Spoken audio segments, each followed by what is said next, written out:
Adab, welcome again to Tasawwur, another episode of Imagine Ecopreneurship podcast.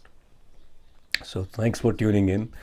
And today we are going to talk about uh, how to work with children, what attitude to have while dealing with children or working with children. So, because one of the main reasons of starting this podcast was to uh, help prepare our future generations better to deal with the complexities of the present time and adapt uh, to the changing needs of our society and live more fulfilling lives.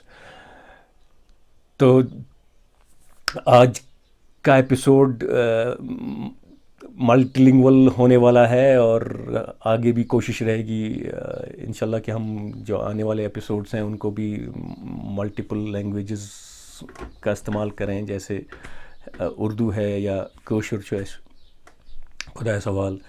तो बच्चों के साथ कैसे बात करें, बच्चों के साथ बात करने में या उनके साथ काम करने में क्या तरीका अपनाएं, तो ये एक एसेंशियल सवाल है और मुझे लगता है काफ़ी एक गैप है जो आइडियल सिचुएशन होनी चाहिए, जो बिहेवियर हमारा होना चाहिए, जो तरीका हमारा बच्चों के साथ डील करने का होना चाहिए उसमें और जो एक्चुअली हो रहा है। तो जिस तरह के दबाव माँ बाप के ऊपर हैं या आजकल के माशरे में सभी के ऊपर है, तो लोग हमेशा किसी न किसी तरह के तनाव में रहते हैं और भागा दौड़ी में रहते हैं ज़्यादातर लोग अक्सर, और अनफॉर्चुनेटली उसकी सबसे बड़ी जो कीमत चुकानी पड़ती है वो बच्चों को चुकानी पड़ती है, क्योंकि हम में एक ये एटीट्यूड आ गया है कि बच्चों को बाद में देख लेंगे, बच्चों के सवाल इम्पोर्टेंट नहीं है, बच्चों के इंटरेस्ट्स उतने इम्पोर्टेंट नहीं हैं, वो अभी छोटे हैं, उनको बस मोबाइल पकड़ा दिया, खेलने दो या किसी स्कूल में दाखिला करा दो, ज़्यादा से ज़्यादा तो उनके दूसरों के हवाले कर देते हैं हम उनको अक्सर। मगर जैसे मैं बता रहा था, हम एक तो बच्चों के बारे में बात करेंगे कि बच्चों के साथ हमारा क्या बिहेवियर रहना चाहिए, हमारा क्या एटीट्यूड होना चाहिए। दूसरा इसके साथ ही फिर टीचर का क्या मतलब है, टीचिंग का क्या रोल है, और फिर पेरेंटिंग का क्या रोल है। तो पहली बात, बच्चों के साथ जो हमारा बिहेवियर होना चाहिए वो हमको पहले तसव्वुर करना चाहिए कि हम बच्चों को क्या बनाना चाहते हैं, हम उनको एज एन एडल्ट इमेजिन करना है हमको उनको, कि जब वो जवान होंगे, जब वो पूरा अपनी ज़िंदगी का जो रास्ता है वो इख्तियार करेंगे अपने आप इंडिपेंडेंटली, तो उस टाइम पे हम उनसे क्या चाहते हैं। फॉर एग्ज़ाम्पल, अगर हम चाहते हैं कि हमारा बच्चा बड़ा अफसर बने, बड़ा डॉक्टर बने या इंजीनियर बने, तो उसके साथ आपको अभी से वैसा ही बिहेव करना चाहिए कि जैसे वो ऑलरेडी वो अफसर है। क्योंकि अभी हालांकि वो प्रैक्टिकली वो रोल नहीं निभा रहा है, मगर उसके जहन के अंदर जब हम छोटे होते हैं तो हमारा जहन बड़ा फर्टाइल होता है, तो उसमें जो भी चीज़ें हम डालेंगे वो वही उगेंगी। तो जो आइडियाज़ हम डालेंगे, जो बिहेवियर्स हम डालेंगे, जो तौर तरीके हम डालेंगे, जो हैबिट्स आदतें हम डालेंगे, वही उनको वो आगे अपनाएंगे और उन्हीं से वो अपनी ज़िंदगी चलाएंगे। तो इसलिए हमको ये एटीट्यूड रखना है कि अगर इसको मैं अफसर बनाना चाहता हूँ, अगर मैं इसको ज़िम्मेदार शख्स बनाना चाहता हूँ, अगर मैं चाहता हूँ कि इसका बिहेवियर दूसरों की तरफ अच्छा हो और खुश हो, खुश मिजाज हो, तो उनके साथ वैसे ही मुझे पेश आना है, उनको वैसे ही ट्रीट करना है, उनकी जैसे हम बड़े अफसरों की बातों की वैल्यू करते हैं, ऐसे ही हमको उनकी बातों की वैल्यू देनी है। जैसे हम डॉक्टर की बात नहीं टालते हैं, अगर हमको डॉक्टर बना तो उनको उनकी बात भी सीरियसली लेनी है। और अगर खुदा न खास्ता कोई गलत बात कह रहे हैं तो उसको तरीके से, जैसे आप किसी डॉक्टर को यहाँ से समझाएंगे अगर कोई गलत बात कह रहा है, तो ऐसे ही उनको भी समझाना है, उनको भी वैसे ही ट्रीट करना है। तो ये हमारा एटीट्यूड होना चाहिए बच्चों के साथ। तो ये शुरू के जो 5-7 साल 8 साल होते हैं, ये बहुत ही ज़्यादा क्रिटिकल होते हैं हमारी लाइफ में। जब हम छोटे बच्चे होते हैं तो तब हम खुद नहीं जांच सकते हैं सही क्या है गलत क्या है, तो जो भी हमारे सामने आता है हम उसको सच मान लेते हैं। तो इसलिए माँ बाप की ज़िम्मेदारी बनती है। और आजकल तो बच्चे छोटे ही उम्र में स्कूल जाते हैं, तो ख़ासा तौर पे स्कूल एडमिनिस्ट्रेशंस और टीचर्स की ज़िम्मेदारी बनती है कि वो बच्चों को ऐसे ट्रीट करें जैसे वो एक ज़िम्मेदार शख्स हैं, वो एक ज़िम्मेदार काम कर रहे हैं, वो किसी ज़िम्मेदार ओहदे पे हैं, वो एक ज़िम्मेदार इंसान हैं, ज़िम्मेदार शहरी हैं। तो वैसे ही जब उनके साथ बिहेव करेंगे तो बच्चे ऑटोमेटिकली, वो उनके अंदर एक प्रोग्राम, उनके अंदर जो सबकॉन्शियस में उनका माइंड जैसे डेवलप होगा, उसमें वो प्रोग्राम्स डेवलप होंगे और वो वैसे ही अपने आप को देखने लगेंगे, वो वैसे ही बिहेव करने लगेंगे। तो इसलिए पहले 5-7 साल बहुत ही ज़्यादा क्रिटिकल हैं इस लिहाज से। तो दूसरा चीज़ अब इसमें जो है, प्राइमरी रिस्पॉन्सिबिलिटी जो है, जो पहला गाइड होता है, जो पहला कोच होता है, जो पहला रोल मॉडल होता है बच्चे के लिए, वो माँ बाप ही हैं। ये उस्ताद तो फिर उसके बाद आते हैं, उस्तादों की बहुत अहमियत है मगर वो बाद में आते हैं। पहले उस्ताद जो हैं वो माँ बाप ही हैं, इसलिए माँ बाप को ही प्राइमरी जिम्मेदारी लेनी है।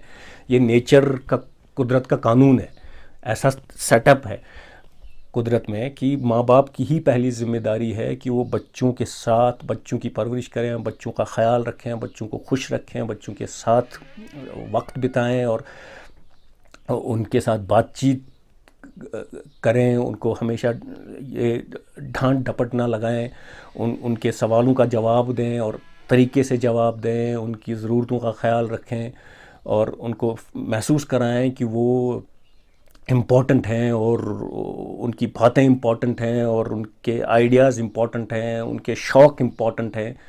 तो जब आप उनको ये एहसास कराएंगे तो आगे जाके वो फिर आपको उनके लिए 50 लाख की डोनेशन नहीं ढूंढनी है या 25 लाख की डोनेशन नहीं ढूंढनी है उनको फिर डिग्रियां करवाने के लिए, अगर आपने बचपन में उनको उनके साथ सही बर्ताव किया है।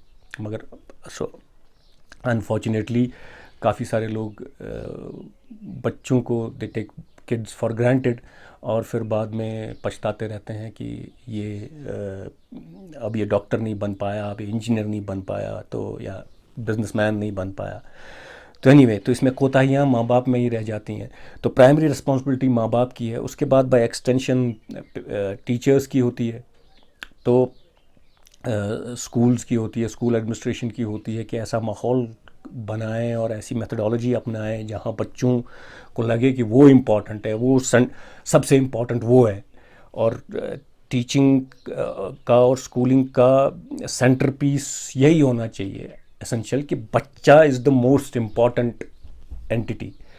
तो जब आप वो करेंगे उसके बाद जो बाकी है, करिकुलम है, पढ़ाई है, क्लास है, डिसिप्लिन है, रिज़ल्ट है, व्हाटएवर जो इतनी भी चीज़ें हैं वो सेकेंडरी है। ऑल ऑफ दैट, सेंटर में बच्चा है और बच्चे को इम्पोर्टेंट फील कराना है, उसको कभी डांट डपट नहीं लगानी है उसको। खैर कई सारी जगह पे भी तो लोग मारते भी हैं, उस्ताद भी समझते हैं कि मारना ज़रूरी है। कोई काफ़ी सारे उस्ताद असातिज़ा ऐसे भी ख़यालात के होते हैं, या स्कूल्स की मैनेजमेंट भी इन ख़यालात की होती है कि बच्चों को मारने से ही काबू किया जा सकता है। मगर ये बहुत ही घिनौनी हरकतें हैं, इनको तर्क कर देना चाहिए और बच्चों के सामने और बच्चों के साथ डील करने में, जब आप बच्चों को मारते हैं तो बच्चे के जहन में एक ये आ जाता है कि वो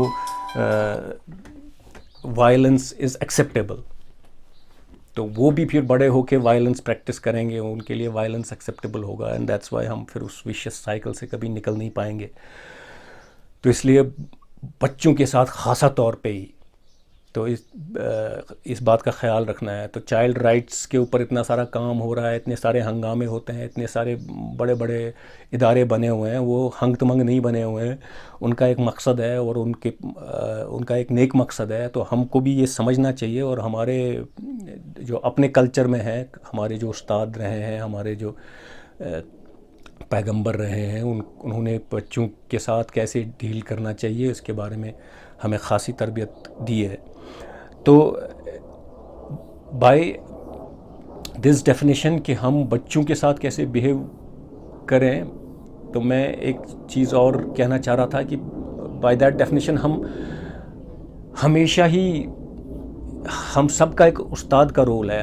वी आर ऑल टीचर्स, हम सब एक उस्ताद के रोल में हमेशा ही होते हैं। क्योंकि जब भी हम अगर सड़क पे चल रहे हैं तो हम कैसे चल रहे हैं, we are setting an example for others. हम कैसे बात करते हैं किसी से, we are setting an example for others. हम कैसे अपना काम करते हैं अपने दफ्तर में, we are setting an example for others. हम मॉडल्स हैं, we are models all through. ये नहीं है कि एक बंदे ने प्रोफेशनली टीचर बन गया या प्रोफेसर बन गया था, वो टीचर है तो बाकियों की कोई ज़िम्मेदारी नहीं है। हम सब उस्ताद हैं, हम सब की ज़िम्मेदारी है, हम सब रोल मॉडल हैं। And we have to think about ourselves as role models for everybody. Because हम जब भी हम कुछ कर रहे होते हैं तो वी आर एग्जाम्प्लीफाइंग थिंग्स। हम दूसरों को दिखा रहे हैं कि कैसे, हम चाय भी पी रहे हैं तो हम दूसरे को दिखा रहे हैं, वी आर मॉडलिंग कि चाय कैसे पीनी चाहिए। हम बात कर रहे हैं तो हम वी आर मॉडलिंग, हम दिखा रहे हैं कि बात कैसे करनी चाहिए।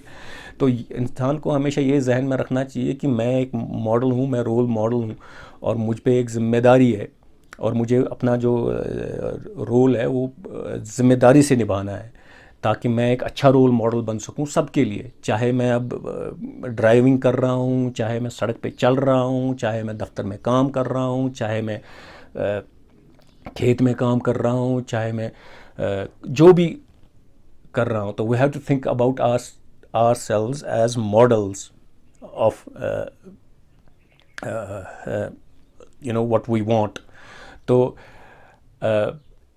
अगर हम ऐसे अपने आप को देखेंगे तो हमारी काफ़ी सारी, मुझे लगता है, जो है चीज़ें हैं सोसाइटी में जो उथल पुथल हो रही है, तो वो काबू में आ सकती है। तो on that note, thank you so much for tuning in, and if you like this podcast, or if you found value, please share and subscribe. And also, we always look forward to hearing from you and love to receive your comments and thoughts. So thank you very much, and till next time, take care.